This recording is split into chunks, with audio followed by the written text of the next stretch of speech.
Your married friend is 63 years old. You see him at the gym 3 times a week, but he's not building muscle anymore. He's shrinking, not physically, psychologically. He checks his phone every 12 minutes, texts his wife where he is, what time he'll be home, whether he wants chicken or fish for dinner. You watch him cancel plans because she needs him to run errands. Watch him skip the weekend hiking trip because she doesn't like his friends. Watch him become smaller with every compromise until there's barely anything left of the man you knew 20 years ago. You're watching a pattern most men never consciously process. Marriage doesn't preserve men as they age, it drains them. While single men in their 60s and 70s are expanding their lives, married men are contracting theirs. And by the time you understand why this happens, you'll never look at aging the same way again. Let me tell you about James.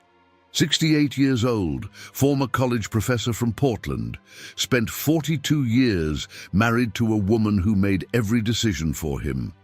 What car to buy, where to vacation, which friends were acceptable.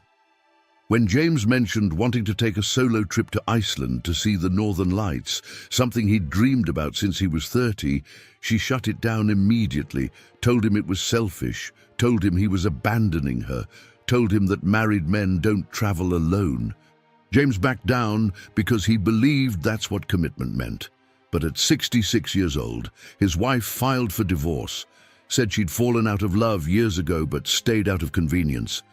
The divorce devastated James, not because he still loved her, because he realized he'd given up 42 years of dreams for someone who was already emotionally gone. The first year after the divorce was brutal. James didn't know who he was without the role of husband. He'd built his entire identity around being married. Every decision filtered through what she wanted, every plan negotiated through her comfort level. Without that framework, he felt lost. But then, something shifted. At 67, James bought that ticket to Iceland, went alone, spent 2 weeks photographing landscapes and meeting other travelers. When he came back, he looked 10 years younger. Pay attention to what happened next. James started saying yes to things he'd said no to for decades. Joined a cycling group, started attending philosophy lectures at the university, reconnected with old friends his ex-wife never liked. His kids noticed the change immediately. They told him he seemed happier than they'd ever seen him. And that's when the brutal truth hit James. The best years of his life didn't happen during his marriage. They happened after it ended. The freedom he experienced at 67 should have been his reality at 27. But he'd traded it for a relationship that extracted everything and gave back almost nothing. Here's where it gets interesting. James's family started pressuring him to date again, told him he needed companionship, that aging alone was dangerous. His daughter even set up a dating profile for him without asking, matched him with women in their 60s who were looking for their next husband. James went on a few dates to keep his family happy. But every woman he met had the same energy. They weren't looking for connection. They were looking for a caretaker, someone to fill the gap their ex-husband or late husband left, someone to manage their loneliness. James could see the transaction clearly. Give up your freedom. Take on my emotional needs, become the solution to my problem. He walked away from all of it, told his family he preferred his life exactly as it was. They called him selfish, said he was afraid of commitment. But James understood something they didn't. Selfishness isn't protecting your peace. Selfishness is demanding someone else sacrifice theirs so you don't have to face yourself alone. At 68 years old, James finally learned that lesson, and he wasn't going back. Now watch what happens when you compare James to his married friends. They're the same age, same economic background, same level of education, but their lives look completely different. James wakes up when his body tells him to, eats what he wants, spends his day however he chooses. His married friends wake up to complaints, eat meals they didn't choose, spend their days managing expectations that never end. James travels 4 times a year. His married friends haven't left their state in 6 years because she doesn't like flying, or he can't leave his routine, or they can't agree on a destination. James is learning Italian online. His married friends gave up hobbies decades ago because there was no time left after managing household conflicts. The pattern goes deeper. A close friend told me something that perfectly captured this dynamic. Robert was 71 when I met him, widower for 8 years. His friends kept pushing him to date, told him it wasn't healthy to be alone at his age. So Robert tried, went to senior singles events, tried online dating, met several women who seemed nice at first. But every single one of them had the same playbook: start slow, build connection, then gradually begin making demands, move in together, combine finances, spend holidays with my family, stop doing that thing I don't like. Robert recognized the pattern because he'd lived it for 38 years in his first marriage, but there's more to this pattern. Robert told me something that hit like surgery. He said every time he started dating someone, he could feel his life shrinking again. The freedom he'd rebuilt over 8 years started disappearing. He'd skip his morning gym routine because she wanted to have breakfast together. He'd cancel poker night with his friends because she felt ignored. He'd stop taking his annual fishing trip because she didn't understand why he needed time alone. Within 3 months of dating, Robert's life looked almost identical to his married life. Same constraints, same negotiations, same slow erosion of self. The only difference was he could see it happening this time, and he ended it. What frustrates me deeply is the cultural narrative around aging. Society sells you this script that men need to be partnered to age well, that single men in their 60s and 70s are lonely and depressed. But the research tells a completely different story.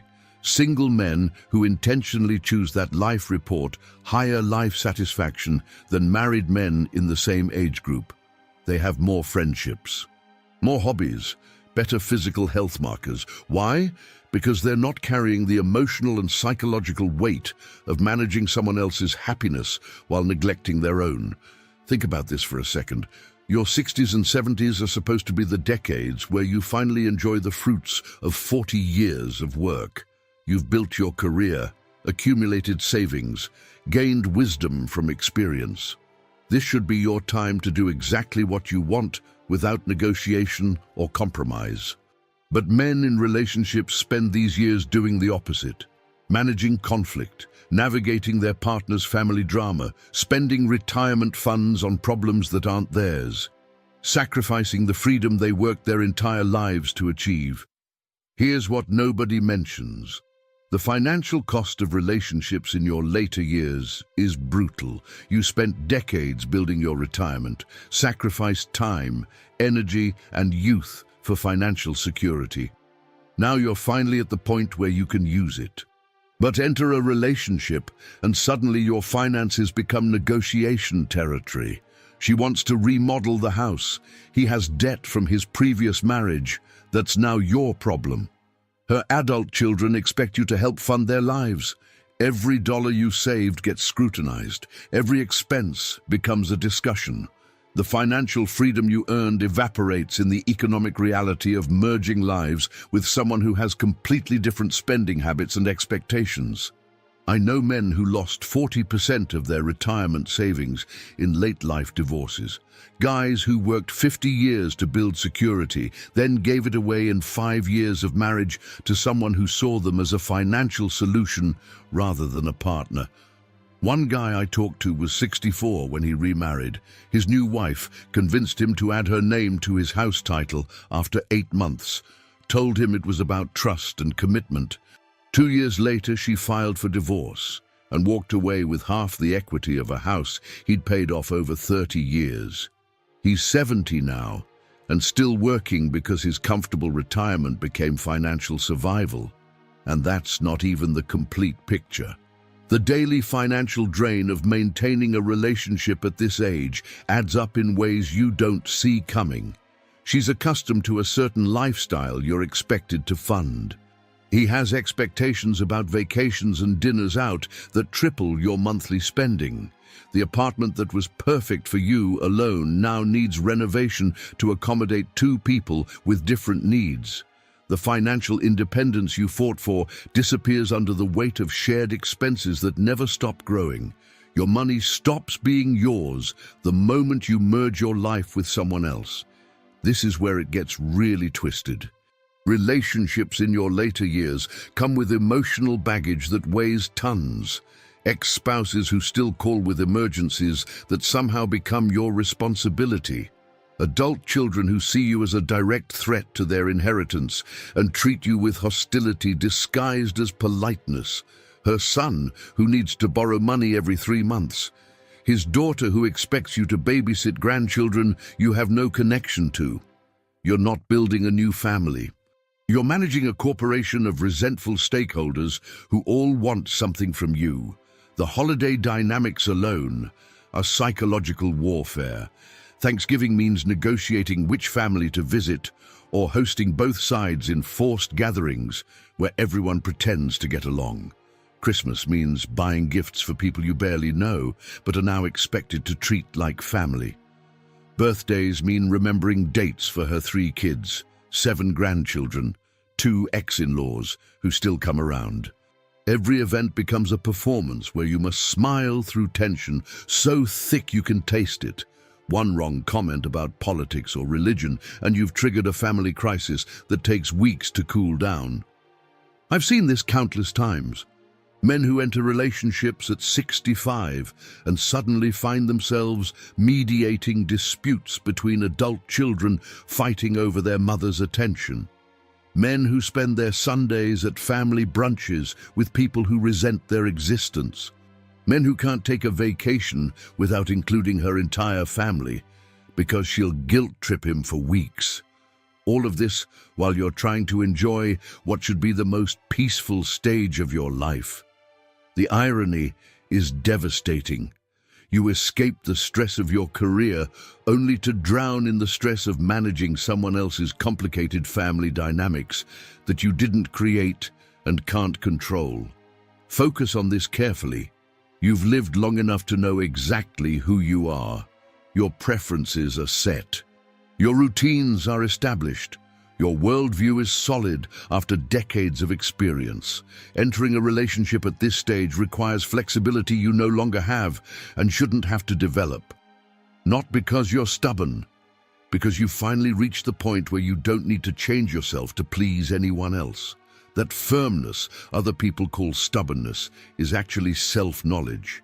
And sacrificing that self-knowledge for the illusion of companionship is self-betrayal. The part most men miss is this: your health after 60 is your top priority. Every decision should optimize your physical and mental well-being.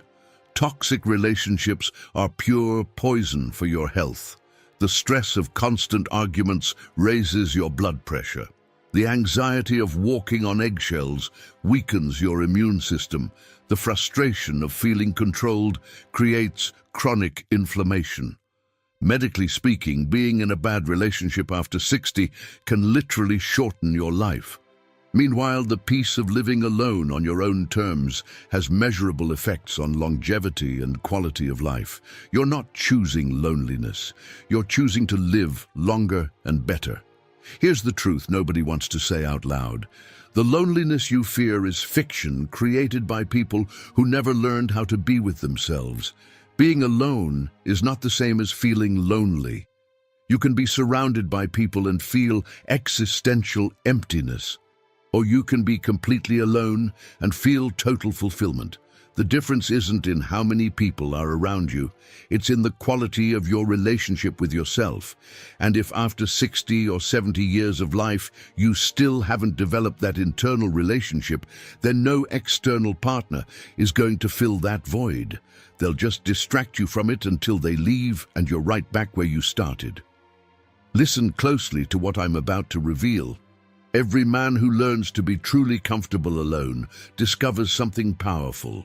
Solitude becomes a superpower, not a sentence.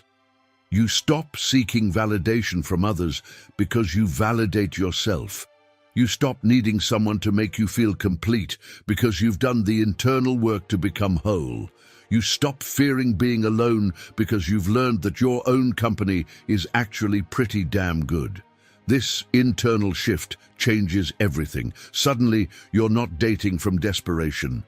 You're not accepting bad behavior because you're terrified of being single. You're operating from a position of genuine abundance because you already have everything you need. Watch what happens when you remove the relationship variable from your life at this age. Your time is completely yours. Your money is yours. Your decisions are yours. Your energy doesn't drain into unnecessary conflicts. Your home is your sanctuary, not a battlefield. Your friendships are genuine, not filtered through a partner's approval. Your hobbies develop fully. Your routines serve only your well-being. Every aspect of your life finally aligns with who you actually are, not who you need to be to keep someone else happy. This isn't loneliness. This is freedom in its purest form. This is your reality now. You've reached an age where clarity replaces confusion, where experience defeats naivety, where self-knowledge overpowers the need for external validation. You don't need someone to complete you because you're already complete. You don't need someone to make you happy because you've learned to generate your own happiness. You don't need someone to give your life meaning because decades of experience already showed you what that meaning is. Any relationship that doesn't respect and honor that completeness doesn't deserve a second of your remaining time. Lift your head up. Reject the cultural narrative that sells partnership as a requirement for aging well. That narrative was created by people who are terrified to look in the mirror and face who they are without the crutch of another person.